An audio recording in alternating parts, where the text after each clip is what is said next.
Caitlin Clark showed up today at the Nike WHQ. Don't know exactly what that is, to be honest. The Nike worldwide headquarters. Okay, that makes more sense. But she has showed up to the Nike worldwide headquarters, and obviously this is one of those, like, she is the massive guest. They're all there. So, Caitlin Clark recently stepped inside Nike's global headquarters in Oregon, and everything came to a halt. Staff gathered along the halls, phones raised, clapping echoing through the building as if she were already a basketball legend. This is not how companies usually respond to a second-year WNBA player. This kind of reception is typically reserved for icons like LeBron or Serena, and there is a very specific reason this moment is happening right now. With Caitlin at the Nike WHQ, her arrival. Obviously, when it's Caitlin Clark, they're all clapping her. It's muted right now on your screen, so like, it is what it is. And obviously, promo material shown and given out. So this is the annoying thing about this is why is everything about this talking about worldwide? You can't get anything Caitlin Clark related outside states.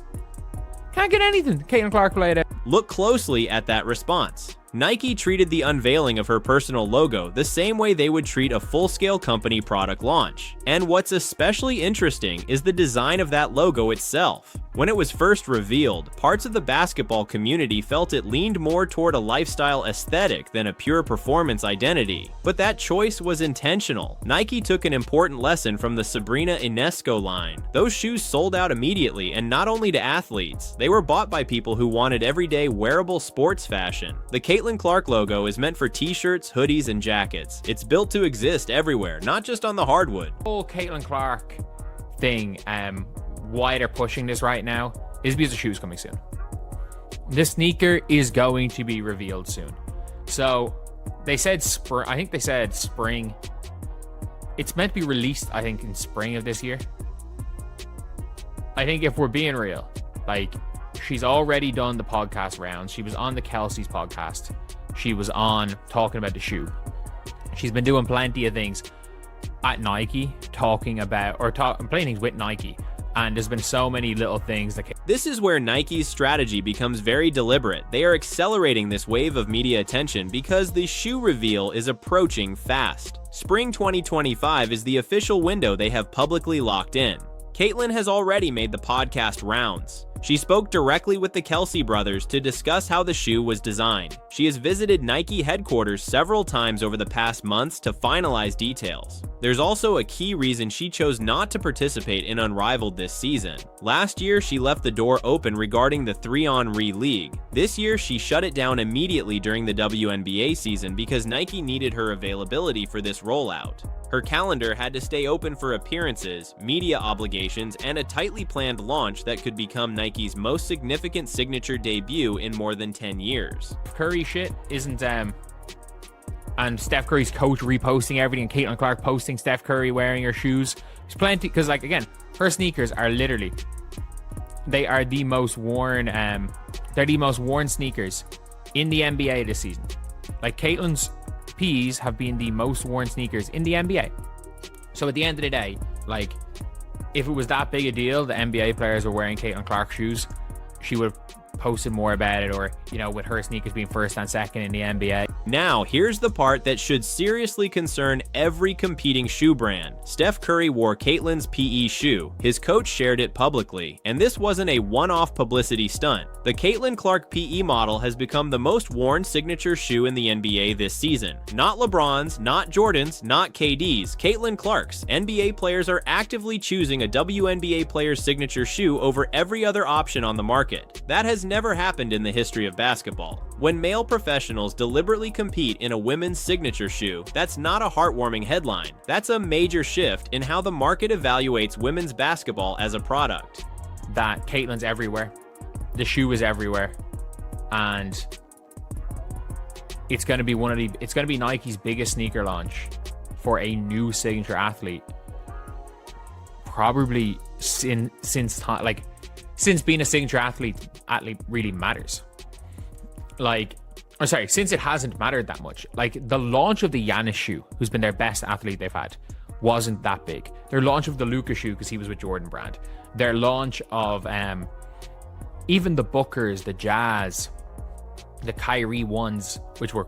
This is why this launch matters so much to Nike's broader business strategy. Signature athletes are costly. Companies pay tens of millions each year to stars like Giannis Antetokounmpo, Devin Booker, or Jason Tatum. But Nike has faced a growing issue. None of those recent releases created a cultural moment strong enough to justify the expense. Giannis's shoe debuted quietly. The Luka Dantage line, despite being under Jordan Brand, never broke through beyond sneaker enthusiasts. Even Kyrie's line, known for elite performance, failed to generate widespread mainstream appeal. Caitlin Clark represents something different. This extends beyond basketball fans. It reaches casual sports viewers, women who have never purchased basketball shoes, and parents buying shoes for daughters who see themselves in Caitlin. Nike is betting that signature athletes still matter, but only when they transcend the sport itself. There's a lot of sports where there's no signature athletes, and Nike are doing just fine in those sports.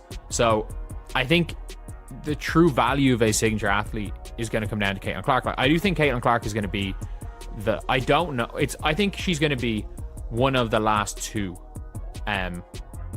female signature athletes.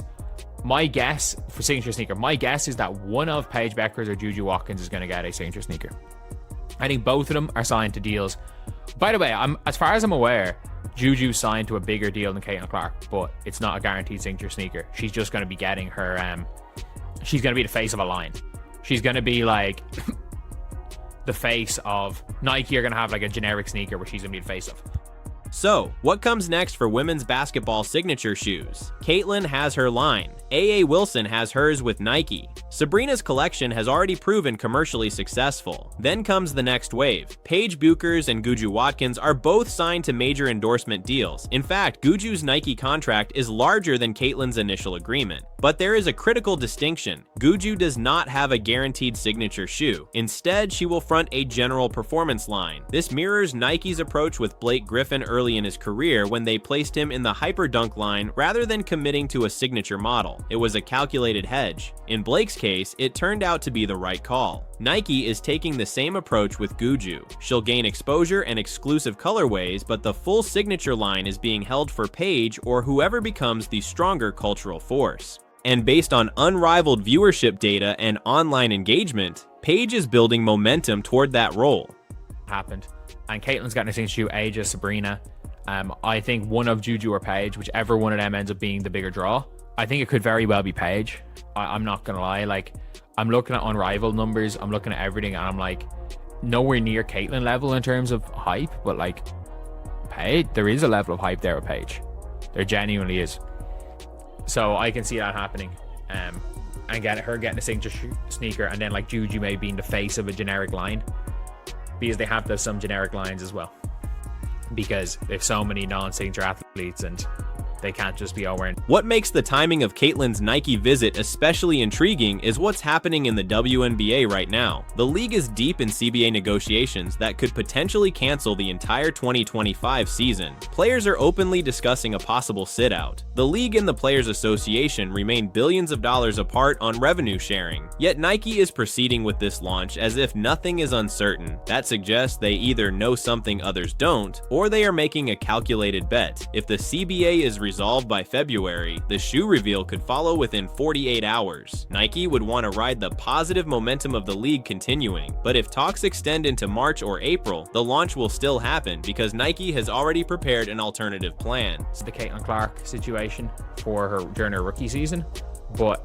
hopefully that's all kind of been put to bed and we get to see the sneaker soon. My guess is that the launch of the Caitlin Clark shoe is going to be sometime in the next... I think we will see what it looks like in the next 6 weeks. I think maybe Nike don't want to announce the shoe and release the shoe during That alternative plan centers on the FIA World Cup qualifiers in March. Team USA has scheduled qualifying games, and Caitlin Clark is part of that roster. Even if the WNBA season does not move forward, Caitlin will still be competing internationally in March. That's when the shoe is expected to make its first on-court appearance. She will debut it during a Team USA game. Nike will release official images at the same time, and pre-orders will open immediately. It follows the same blueprint used for other major signature launches, except this time the athlete is only in her second WNBA season. That speaks volumes about Nike's confidence in Caitlin's market impact. If the CBA starts dragging into March and April, I think they're going to release the shoe anyway. But the thing is, like, it's one of those things where they would probably want to see Caitlin play in the shoe before it's released worldwide. And ooh, Team USA. Oh no, I'm an idiot. It's going. The first time we're going to see it is going to be during World Cup qualifiers. World Cup qualifiers in March, when Team USA are playing their first set of games. So they're going to be playing their first set of games, and it's going to be during that. I'm a dumbass. Like, that's obviously when the shoes sneaker is going to be released. Now, consider how different this is from year one. The contrast is striking. During Caitlin's rookie season, Nike barely promoted her at all. They had the biggest draw in women's basketball history, someone pulling 3 million viewers for regular season WNBA games, and they hesitated to fully embrace it. There were no massive billboards, no dominant advertising campaign. She wasn't positioned as the centerpiece of Nike's WNBA strategy. The reason was clear. Nike feared backlash from other athletes under contract. AJ Wilson, Sabrina Ionesco, and many others were already Nike partners. Breanna Stewart, while signed with Puma, still existed within Nike's broader ecosystem. Internally, there was concern that focusing too heavily on Caitlin would alienate everyone else. So Nike chose caution. They reduced her visibility and allowed her rookie season to unfold without maximizing her star power. From a business standpoint, it was a major missed opportunity. But something changed after the season ended. Maybe it was the ratings data proving her measurable impact. Maybe it was the sales performance of her PE shoes. Maybe it was watching competitors profit from Caitlin adjacent products while Nike stayed quiet. Whatever the trigger, Nike made a clear decision to move differently going forward.